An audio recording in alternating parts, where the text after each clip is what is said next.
Hi guys, welcome back to our channel. I'm Paige. And I'm Sade. And in today's video we're going to do I don't know what's it called. Yeah, an apprenticeship video. So today's video is going to be split up into three or four subsections. Yeah. The first one is maybe what's an apprenticeship.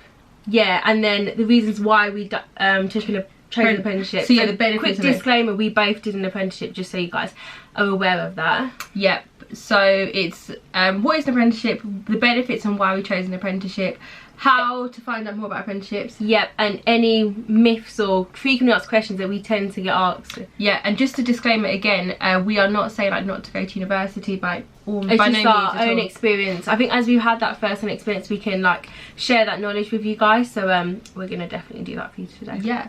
So first of all, what is an apprenticeship? So do you want to answer that, or we just bounce for each other? I'm pretty sure an apprenticeship is where you learn on the job while simultaneously gaining a qualification, which can be in a degree form or a level 7 qualification. But whilst I'm pretty sure it's just when you're working, you're gaining that experience and knowledge, and you're getting a qualification at the same time and being paid.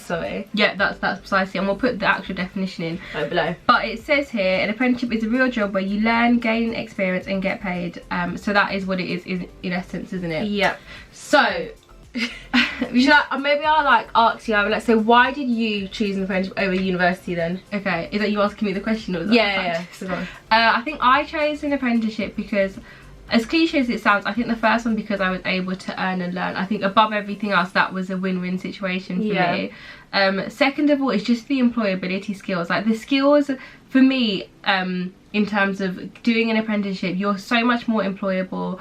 You get to learn on the job and you're allowed to make mistakes. And I think it's interesting, like you go into these massive companies and essentially you're a baby, aren't you? Yeah. And you're literally like dipping your toes into different sections, and it's okay not to like a section or a team because you're still getting paid for it. And I think the beauty of an apprenticeship is essentially you're molding your career for what it is that you want it to be like. What about you? I think for me, my sixth form, well, our sixth form was really gearing us to university, and we were being pushed to university, and yeah, all the forces were like, you know, university this, we were told to go to open days, and Paige and I have not stepped foot on one university open day. I don't even know what a university open day is all about. But we did apply. We did apply because we had to apply for UCAS. Our sixth form made us, it was mandatory to apply. Yeah. But there just was no urge. I wasn't excited to go to open days. I'd go into work on the week and they'd be like, oh my gosh, where are you applying to? And I was just like, oh, I did apply, but I'm not looking to do it. Yeah. And, you know, I had done a lot of work experience, you know, during year 11, year 10.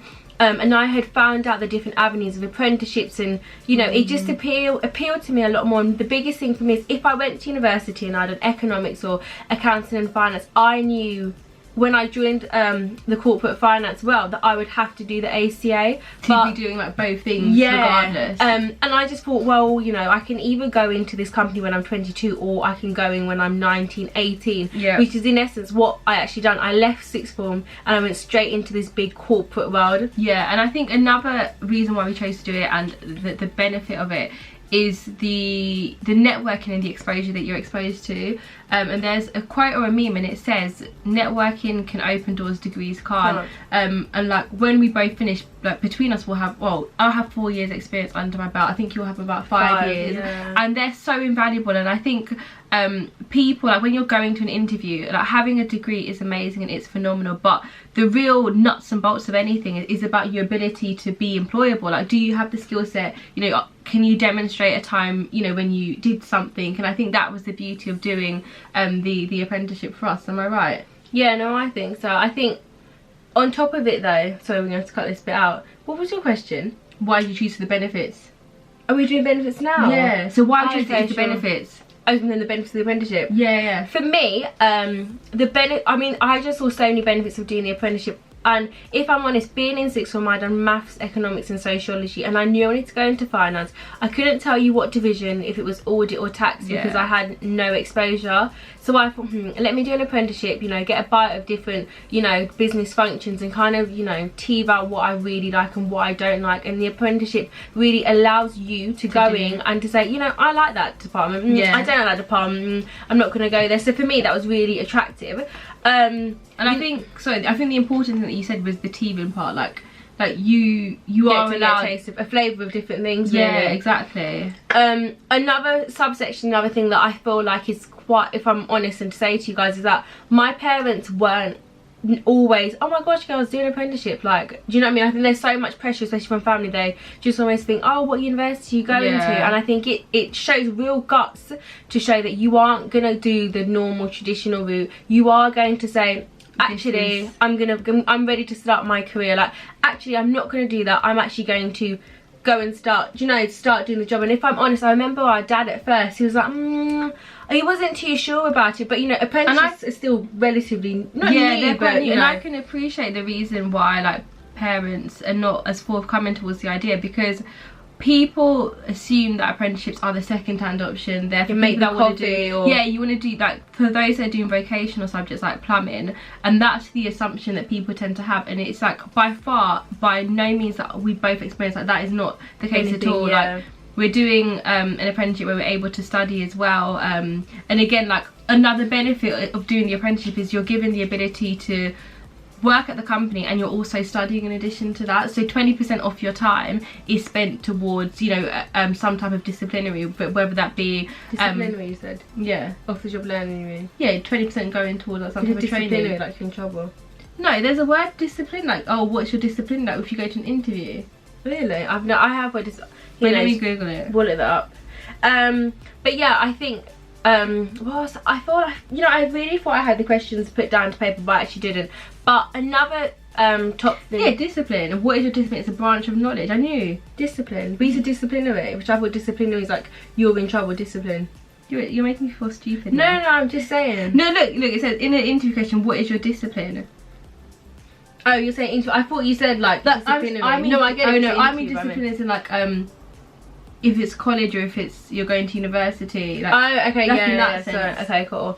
Yeah, and I think, well, for my apprenticeship that I do anyway, I am studying and I'm working, and I won't lie to you guys, it isn't easy. I you know, sometimes I honestly think it's harder than university respectively, and I say that because, you know, you have to balance a 9-to-5 job, you have to on top of it be able to study, you have to pass your exams. It's not, do you know, it's not like you're going to be off work, you know, and you're like, it's not like you've got the 6 weeks holidays, you know, you are working. It is a big reality and it is a wake-up call, but I wouldn't regret it. And I feel like with me and Paige, we're very I don't know, we like everything to be planned out and methodology. I can never say the word neither can actually. Okay. Let's try actually. Methodological.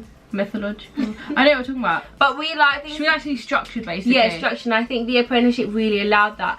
I think for me, I just saw 3 years, 4 years going to university, and was like, okay, but why? But like, I can actually start my career. And I think for us, we started our career when we were 18, and to think that is crazy. Like, I'd walked out of my A-levels and I'd started my career, and in comparison to our peers at a university, you know, we're in a corporate company. I've got 3 years under my belt of experience that I've been doing, training as well. Do you know, it's a lot more employable, I personally feel, anyway. Yep. So moving on then, in terms of how did you find out about apprenticeships, how do you think that came about? I think, as I said before, my sixth form, they weren't that keen on apprenticeships. It was really a lot from my own background knowledge. And I said I had undertaken a few work experience during year 10, year 11, and obviously they're a lot more insightful as to the schemes that they offer. Yep. And how was, and leading on to that then, what was for you, or for the different companies that you did apply for, what was the interview process like, if you had to give like an overview of it? Like, was it difficult? What did they ask for? If I'm honest, I do think it was difficult because, you know, being in sixth form, they're asking you for, tell me about a time when you do this, the experience. You don't have that experience. You are like a baby. You don't have the experience necessarily. So they may ask you questions and you have to think. So it's like situational. Yeah, tell me about a time you've shown resilience. Tell me about a time you worked as a team. So you have to really use potentially sixth form examples. Do you think that's a disadvantage because you don't have as much experience? Or do you think the employers are aware of that? I think, no, the employers are definitely aware that. They don't expect you to say, oh, I worked 10 years in this bank, because they know that. I just think it's harder, especially if you are in sixth when you have never done an interview and you don't know what to expect. Yep, okay. And I found one thing that I definitely recommend is after every interview, ask for feedback. I remember my first interview I done, and I literally remember it wasn't bad, but considering, you know, how used to and how relaxed the journey I took in the interviews, I was so much more, you know, ready for the role. Yeah, and I think just echoing what Sade said, so like I think the way how we found out about apprenticeships was going online. So there's a website called not going to university, or yeah, we'll drop the link, but like we'll give you the, but there's different ones essentially, like Rate My Apprenticeship, and they would list like 100 apprenticeships, and people would it was based off a survey that people completed whilst doing an apprenticeship. So I looked, I think, for the top 10, top 15, and from that website I literally applied for, I think I applied for about 10 apprenticeship schemes, and I only got into one, to be honest. And I think it's interesting because every time I applied for a scheme or I completed like the numerical test for it, I always went into it and thought, okay, I'm gonna expect the least. If I don't get it, it's just it's a learning part, more than anything. So yeah, I think one thing I definitely say is to apply for more than one apprenticeship, and don't let your confidence be knocked if you don't. Like, we've applied for so many. I've had to do some maths tests that are not even maths. And English tests, you just feel like, am I stupid? Like, what's going on? Yeah, so I think I would say, as I said, that website's really helpful, and looking at that and ensuring, I guess, that it's in the area that you want to go into.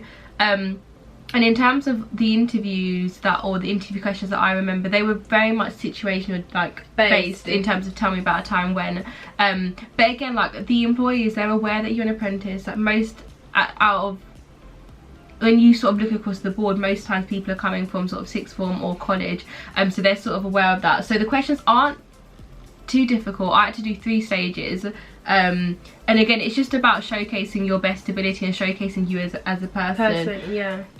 Okay, so then the preceding paragraph, or the last section, about like the myths and like frequently asked questions that people tend to ask us. I think the biggest one is people think we get paid £2 an hour. Yeah, no, I can't wait that we can't disclaim the salary, but it was really like competitive. Like, I remember when I saw the pay, I was like, me at 9 to like at 18, sure that's the salary you're giving me. So the pay isn't, it's not what people make out there. It's like £2 an hour. But in saying that, some companies do charge, some companies will try to, should I call it deets it?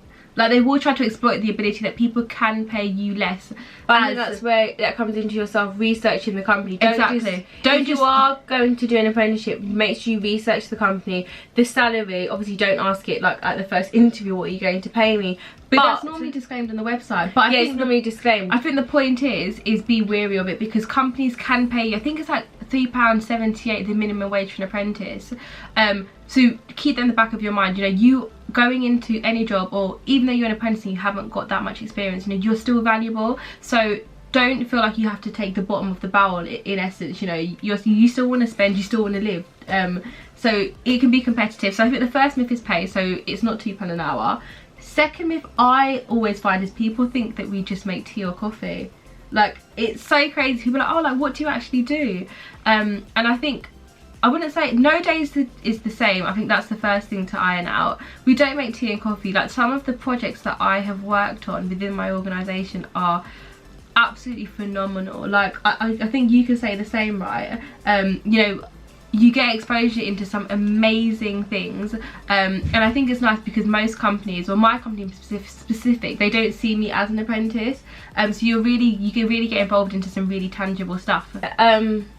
But I think that was, yeah, it's not like photocopying things. You are involved in like all types of stuff, especially for my company. Like, I'm involved with different tasks, different projects, and it's nothing, you know, that you're doing the bottom of the barrel. It's nothing to do with photocopying, making the tea. You are, from you start, treated as a, you know, respectful member. You are an employee. You are respected. It's nothing to like, oh, he's just an apprentice. It's not that at all. Any other myths that you want to iron out? No, but I suppose another question a lot of people say is, how do we balance that work life, you know? Yep. How would you say you balance it? I don't know, how do you manage it?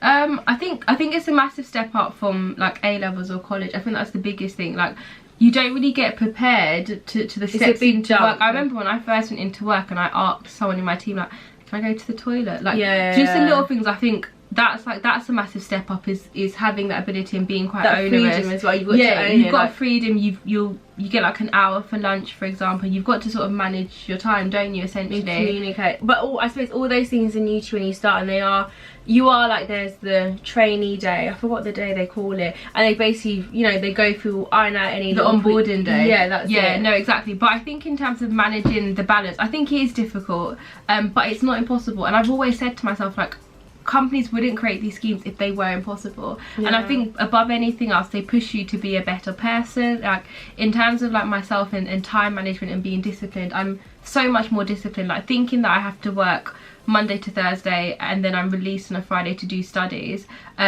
you plan everything to the T, don't you? Like, you're just disciplined as an individual, and it comes over time. I think in the beginning I felt like I was drowning because there was just so much. Overwhelming. Yeah, there's so much to do, but yeah, I think that's how I would manage it, and just being quite disciplined. What about you? Yeah, I think, you know, it does take a lot. I think, or another thing people think is you get like 6 weeks off in summer, you get 2 weeks off in Easter, and you don't. So in that respect, you have to really forward plan, you know, with your managers, and say, oh, I've got exams here, I might per se need study leave. But it does take a lot. You get your weekends, you know. And I think, bounce on to another question, the other thing is, I remember when I first started my apprenticeship, all my friends were having freshers week, and I was like, no, I'm having to wake up at like 6-7 o'clock every morning to go to work. And you don't get that 6 weeks holiday. So it's like, you know, you're growing up. I don't say growing up really quickly, but you know, you don't get that time where you would per se as going to uni. But that isn't a negative. Do you regret it though? Do you regret? No, I think the only time I've ever regretted it is if, you know, I've been like, oh,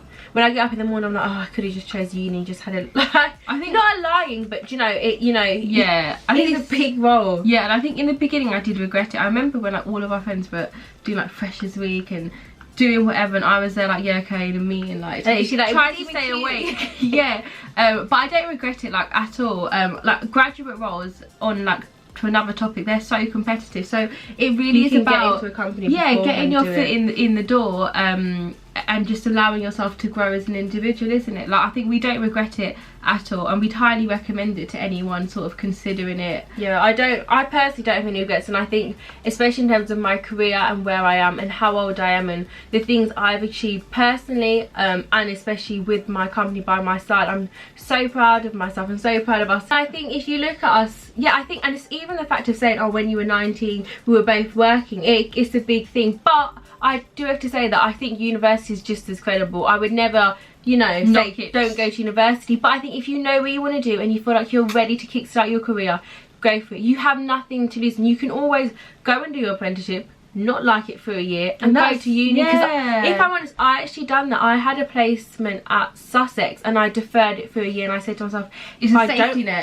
don't like this apprenticeship, I'll just leave it and I'll go back to uni. But hey ho, I absolutely loved the apprenticeship. And yeah, and I think as well, like, you're young, isn't it? Like, when you choose an apprenticeship, so you've got the ability to sort of make mistakes and not like it. And I think apprenticeships, there are different sectors you can do it in: banking, HR, transport. Literally, the sheer depth of it is just phenomenal. So definitely consider it. Don't write it off, especially not at all. Research it, especially in this you're in. Some of them are, honestly, some apprenticeships out there, they are crazy. Like, I don't mean crazy in a bad way, but you know, they are a really like big stepping stone into that career if you want it. And we go to like family events, or we go to friends, and they're like, oh, I really wish I'd done an apprenticeship. Like, I really wish I had done it. And I think you have, if you know you want to do it, do it. And I think as well, if your parents or like whoever, your guardian, they're in 2 minds, like, write a case up about it. And one thing I would do, like, if you're still weighing up the options, get like a piece of paper and pen, divide it up, university, apprenticeship, and tally up and whatever sort pros and cons, and follow that decision. Yeah, exactly. But that is everything on an apprenticeship, a very quick overview. So we hope you guys enjoyed it. If you have any questions, just let us know. Drop it in the comments below. Do a part 2 maybe. Yeah, we'll see. We'll temper the ground. But we hope you guys enjoyed it. Thank you. Don't forget to like, comment and subscribe. Thank you. Bye.